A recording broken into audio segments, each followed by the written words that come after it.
Hello hi అండి, వీణావాదిని YouTube ఛానల్కి స్వాగతం. నేను ఇప్పుడు చెప్పబోయేది 7th క్లాస్ మొఘల్ సామ్రాజ్యం సోషల్ స్టడీస్. ఇది ఏపీ టెట్ డిఎస్సి ప్రిపేర్ అయిన వాళ్ళందరికీ కూడా ఇది చాలా ఉపయోగపడుతుంది అనే ఉద్దేశంతోనే తయారు చేస్తున్నాను. ప్రతి బిట్ కూడా మీకు అర్థమయ్యే విధంగా ఉంటుంది. మొఘల్ సామ్రాజ్యం గురించి ఇప్పుడు లెసన్లోనికి స్టార్ట్ అయిపోదాం. స్వాతంత్ర దినోత్సవం రోజు భారత ప్రధానమంత్రి జాతిని ఉద్దేశించి ప్రసంగించడాన్ని చూసుంటారు. దీన్ని అంటే ఎక్కడి నుంచి ప్రసంగిస్తారంటే ఎర్రకోట నుంచి. ఆ కోటను కట్టించిన వారు షాజహాన్. ఇతను మొఘల్ సామ్రాజ్యానికి చెందినవాడు. మొఘల్ సామ్రాజ్య పాలకులు బాబర్, హుమయూన్, షేర్షా, అక్బర్, జహంగీర్, షాజహాన్, ఔరంగజేబు. రాజకీయ పరిపాలన ఎలా ఉండదంటే సుబాలుగా, సర్కార్లుగా, పరగణాలుగా విభజించారు. సాంఘిక వ్యవస్థ మున్సిప్దారీ వ్యవస్థ. ఆర్థిక వ్యవస్థ అనేది ఏకరూప ద్రవ్యంలో ఉండేది. రూపాయి వెండి, దామ్ రాగి. జబ్త్ అనేది నూతన రెవెన్యూ విధానం.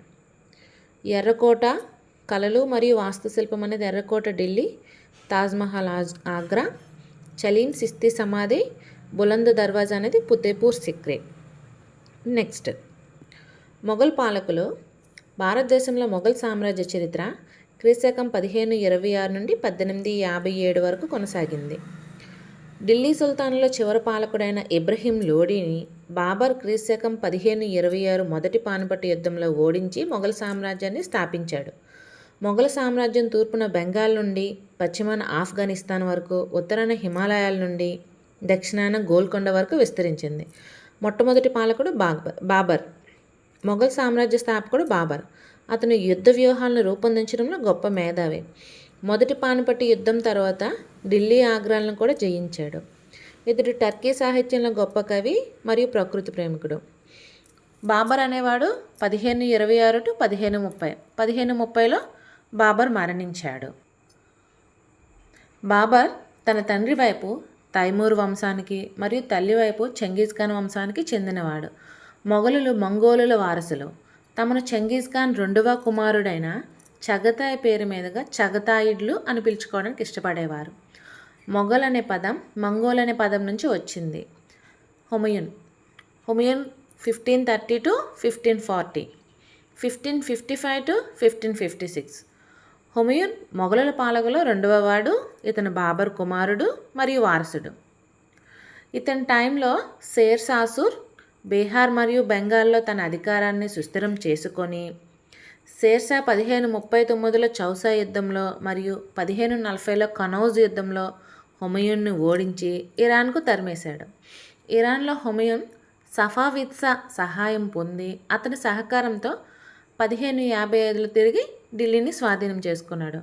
ఇతను 1556లో హుమయూన్ మరణించాడు. షేర్షా 1540 నుంచి 45.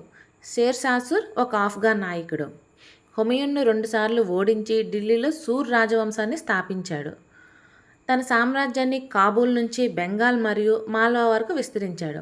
తన 5 సంవత్సరాల పరిపాలనలో భూమిశిస్తు పద్ధతి, నూతన ద్రవ్యం, తపాలా సేవలు వంటి అనేక సంస్కరణలు ప్రవేశపెట్టాడు.